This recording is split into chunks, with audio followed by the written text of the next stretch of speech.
Bonjour peuple de Dieu, comment vous allez? Moi je vais très bien.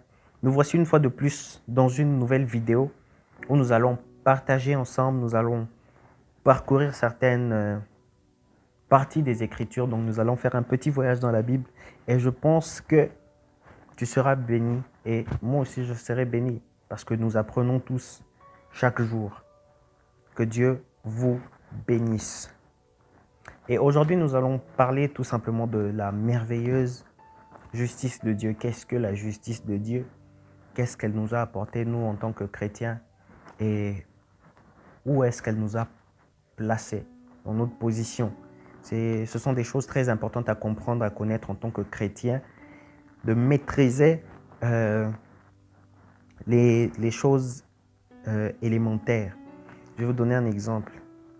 Vous savez que une maison ne peut pas tenir face à une tempête quand cette maison n'est pas basée sur une fondation solide. Donc c'est ainsi que nous allons nous rendre compte que nous allons parler sur des choses très importantes, très importantes, voilà, je disais, pour nous qui sommes chrétiens. Et ce sont des choses qu'il faut bien comprendre. Parce que j'aimerais repartir sur une base importante, c'est que Jésus, quand il venait sur terre pour nous sauver, Jésus venait sur terre non pas pour nous communiquer ou nous donner une certaine religion, nécessairement, non.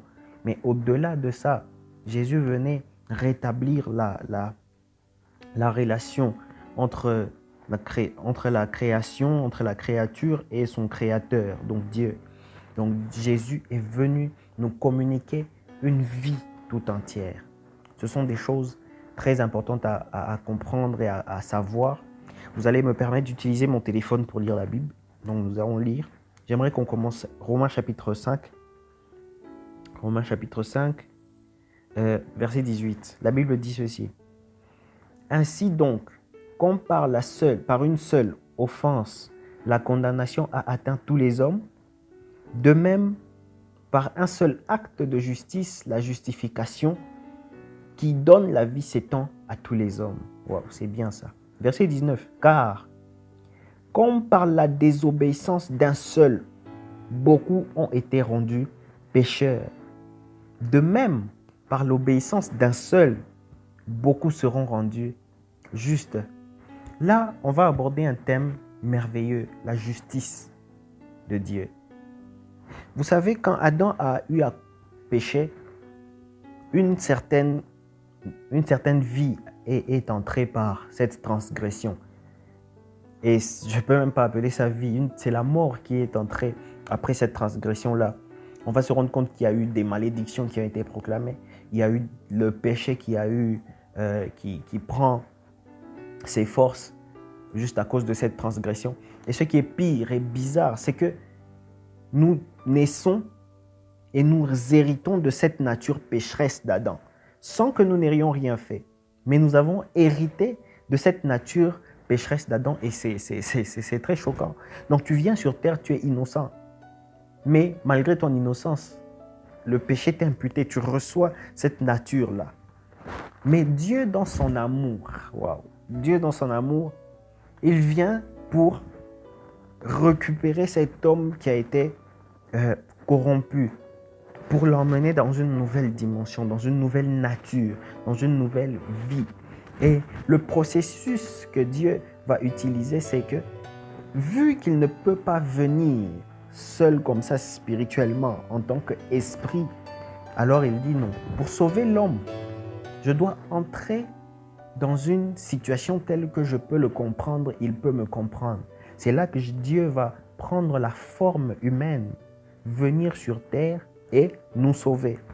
Beaucoup de gens savent que Jésus est venu sur terre, qu'il a fait ce qu'il a fait. Mais plusieurs ne savent pas qu'est-ce qui s'est réellement passé à la croix. Quelle est cette merveilleuse bonté, grâce qui nous a été communiquée lors de la mort de Jésus à la croix. Sachant que Jésus, étant venu sur terre, avait une mission principale, c'était de sauver l'homme. Il venait pour nous sauver. C'est quelque chose de très important à comprendre. Vous allez vous rendre compte, comme j'étais en train de le dire, que nous avons reçu une nature pécheresse sans que nous n'ayons rien fait. Nous sommes venus sur terre, on nous appelle directement, automatiquement on nous appelle pécheurs. Pourquoi? Parce que nous avons hérité de cette transgression-là, de cette désobéissance d'Adam. Mais j'aime une chose, nous venons de lire dans Romains chapitre 5, verset 19. Ici, on nous explique que c'est vrai, Adam a eu à transgresser ce qu'il a transgressé, il a eu à faire ce qu'il a fait, il n'y a pas de problème. Mais prenez aussi conscience qu'il y a une seule personne. Lui, au lieu de désobéir, il a obéi à Dieu. Et voici, aujourd'hui, nous pouvons vivre pleinement la justice de Dieu. Aujourd'hui, nous avons tendance à glorifier Adam que de glorifier Jésus. J'aime beaucoup la Bible. La Bible est très claire. La Bible appelle Adam le premier Adam. Il a commis ce qu'il a commis. Il a péché. Tout ça, tout le mal et toutes ces choses sont entrées dans ce monde. Mais j'aime aussi la manière dont la Bible appelle notre Seigneur Jésus, le second Adam.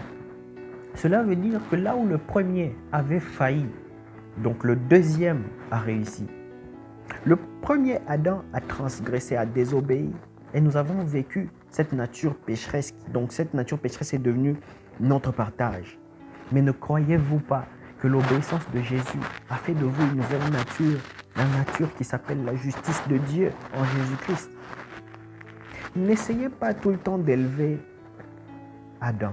Je vais vous dire quelque chose. Quand vous acceptez le Seigneur Jésus une seule fois, automatiquement, vous devenez la justice de Dieu. Pourquoi? Parce que croire en Jésus, c'est accepter que Jésus a pris notre place à la croix. Ok? Donc là où nous devions nous trouver, étant châtiés, frappés, punis de toutes les mauvaises choses, Jésus a pris ces choses-là à la croix et a tout accompli pour nous et est devenu agréable à Dieu. Donc Dieu, quand il regarde Jésus, il voit de la perfection. Quand Dieu voit Jésus, il voit quelqu'un d'agréable. Et qu'est-ce qui se passe? Notre foi en Jésus-Christ va nous permettre de devenir agréable, de devenir justice, de devenir sanctification devant Dieu. C'est ça que Jésus a fait. Donc en réalité, l'homme, nous ne pouvons pas produire la justice personnellement. Parce que vous ne saurez pas. Ça devient impossible pour vous de devenir agréable à Dieu en essayant de fournir vos propres efforts. Non.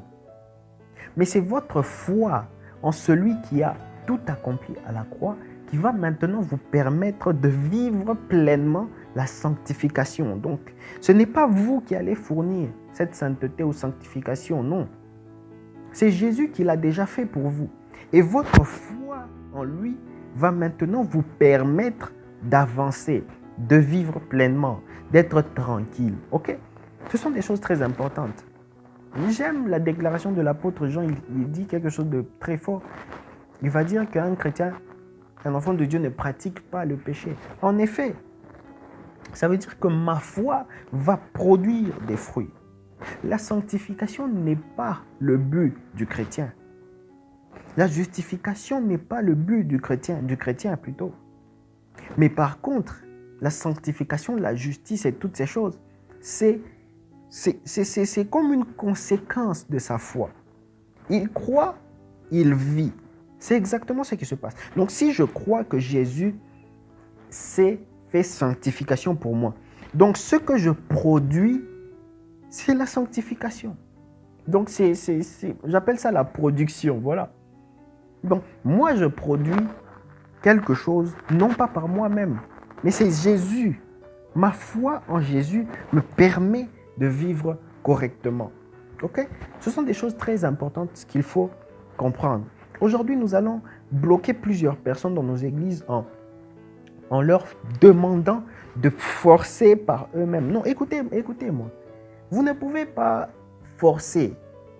Vous ne saurez pas. La Bible dit que dans la loi, dans les commandements, vous allez vous rendre compte qu'il y a quelque part qui dit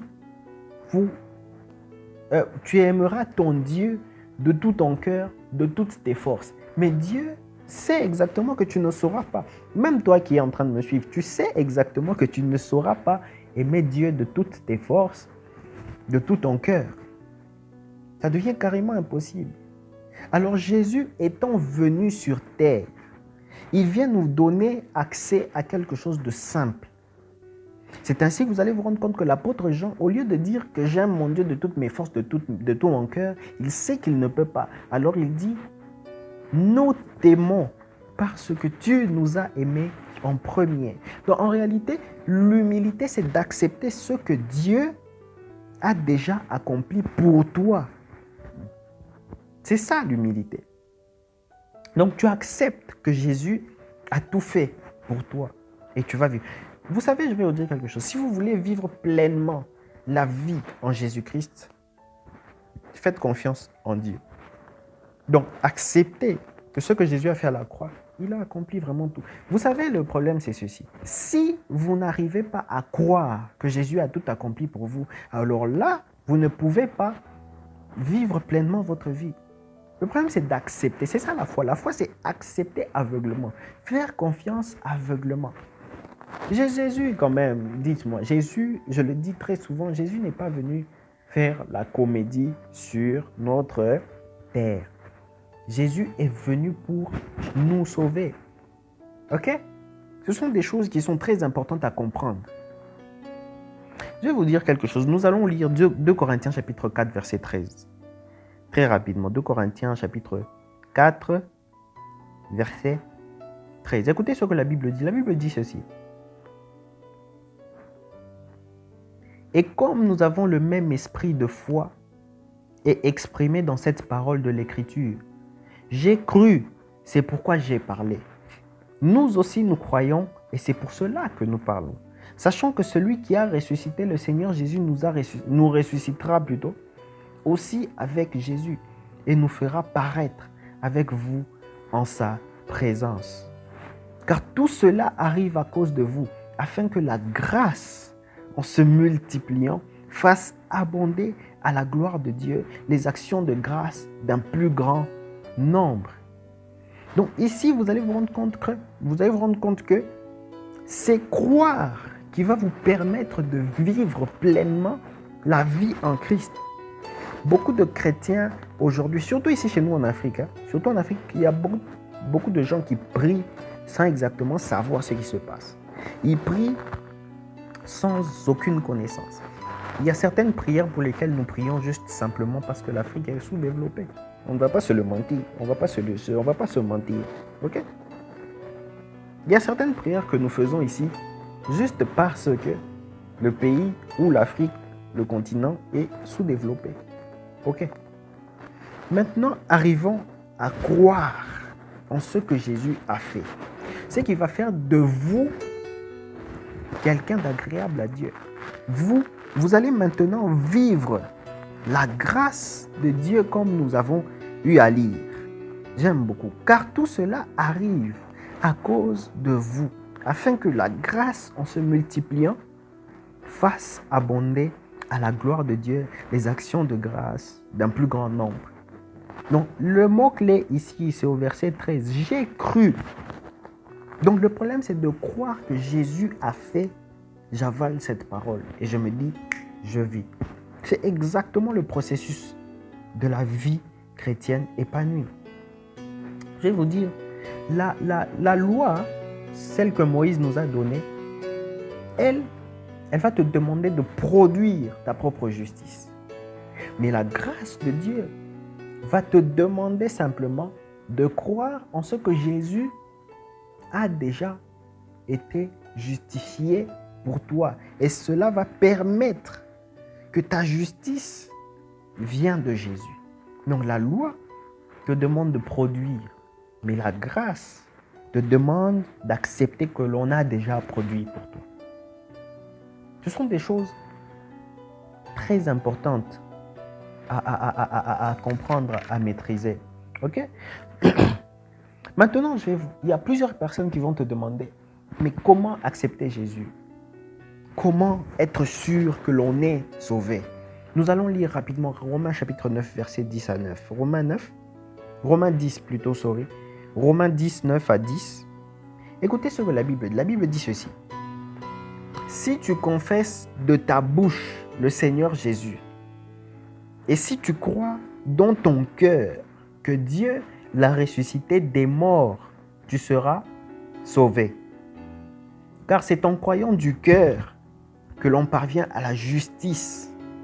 Et c'est en confessant de la bouche que l'on parvient au salut. Selon ce que dit l'Écriture, quiconque croit en lui ne sera point confus. Ça, c'est merveilleux. Il n'y a pas de gymnastique à faire. Vous acceptez Jésus, vous acceptez que Dieu a envoyé son Fils Jésus mourir pour vous sauver, vous sortir du péché, ôter le péché qui est en vous, pour vous communiquer une nouvelle vie, pour vous communiquer une nouvelle nature.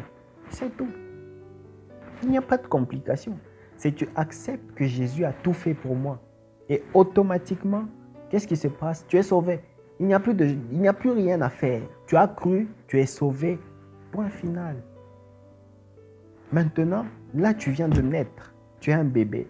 Tu as besoin de croître. Tu as besoin de grandir. Tu as besoin d'être fort. C'est ainsi que maintenant intervient le moment où tu dois lire, tu dois apprendre, tu dois méditer. Parce que la connaissance que tu accumules de Jésus va te faire grandir. Non seulement qu'elle va te faire grandir, mais la connaissance que tu as de Christ va permettre de te découvrir aussi. C'est ainsi que vous allez même vous rendre compte que l'apôtre Pierre, Jésus va poser une question aux apôtres, il va demander, mais qui dites-vous que je suis? Les uns vont répondre, tu es un prophète, tu es tel, tu es ceci, tu es cela. Et l'apôtre Pierre plutôt va venir, il va lui dire, tu es le Messie, le Fils de Dieu. Et qu'est-ce que Jésus fait? Jésus accepte, il dit, waouh, c'est merveilleux. Il dit, ce n'est ni la chair ni le sang qui t'ont révélé ces choses, mais c'est mon Père qui est dans les cieux. Et il dit, tu es Pierre, sur cette pierre, je bâtirai mon église. Donc ça veut dire que Pierre a eu la révélation de qui est Jésus. Automatiquement, Jésus lui a aussi dit qui tu es. La Bible dit quelque chose. Tel il est, tel nous sommes. Tu apprends à connaître Jésus, tu apprends à te connaître. Jésus est puissant, je suis puissant. Jésus est saint, je suis saint. Jésus est la justice de Dieu, je suis la justice de Dieu. Comment est-ce que tu peux arrêter, par exemple, quelque chose que vous appelez péché quotidiennement? Comment arrêter cela? Le problème, ce n'est pas d'essayer de forcer, de fournir des efforts à arrêter cela. Tu ne sauras pas, tu vas encore t'enfoncer. Ok? Donc, quand tu essayes de te débattre pour arrêter un certain péché, tu t'enfonces. Mais le problème qui arrive, c'est que tu dois accepter que Christ est à la droite du Père en train d'intercéder pour toi et qu'il a déjà disponibilisé pour toi cette nature nouvelle qui est la justice de Dieu. Donc, arrêter le péché, c'est simple. Regardez à la croix. N'essayez pas de combattre le péché. Regardez Moïse, il va faire quelque chose de prophétique. Les serpents vont commencer à mordre les Israélites et toutes ces choses. J'aime l'attitude de Moïse. Moïse ne va pas demander aux Israélites, aux Juifs de tuer les serpents, de les piétiner, non. Mais il va prendre un serpent d'airain qu'il va élever et il va leur demander, regardez à ce serpent et celui qui regarde à ce serpent et croit, il sera sauvé. C'est exactement ce qui se passe. Mais aujourd'hui, nous avons des controverses telles que on va maintenant enseigner aux chrétiens comment tuer les sorciers. En priant, on va envoyer le feu, on va détruire je ne sais pas quoi. Non, le problème, ce n'est pas de dire aux chrétiens de détruire quoi que ce soit. Dire aux chrétiens de regarder à ce que Jésus a accompli. Dites-moi, si vous continuez à combattre, détruire je ne sais pas quoi, donc ça veut dire que le tout est accompli que Jésus a déclaré à la croix ne sert à rien. S'il vous plaît, croyez en Jésus tout donc, dans la totalité. Aujourd'hui, nous avons l'intention de choisir ce que Jésus a fait pour nous et tout. Aujourd'hui, quand tu dis à quelqu'un que Jésus s'est fait pauvre pour que tu sois riche, il te dit Amen. Mais personne ne veut accepter que Jésus est devenu, il s'est fait justice. Et il s'est fait péché pour que tu sois justice. Personne ne veut accepter ça. Donc, vous voulez accepter seulement que Jésus était pauvre pour que nous soyons riches. C'est bien, il faut croire, c'est bien. Mais vous voulez rejeter que Jésus s'est fait une certaine nature pour que nous recevons aussi une autre nature. Oui, mes chers amis, mais il faut croire en Jésus dans sa totalité. Jésus s'est fait péché. Donc il a pris mon péché. Il a pris ma nature pécheresse que j'ai héritée d'Adam pour que moi, j'ai maintenant la nature de la justice de Dieu en Jésus-Christ. Je suis contre, personnellement, les gens qui vont élever Adam que d'élever Jésus. Parce que quand on élève la puissance d'Adam, ça veut dire que Jésus est faible. Et c'est une insulte à l'œuvre de la croix. Alors, mes chers amis, mes chers frères et sœurs dans le Seigneur, croyons en Jésus dans sa totalité. C'est juste merveilleux, c'est juste beau. Et vous allez vous rendre compte que vous allez vivre pleinement. Aujourd'hui même, nous allons nous rendre compte que, ici au Congo d'ailleurs, dans nos églises, les débats c'est est-ce que le copinage est un péché? Est-ce que ceci, cela? Est-ce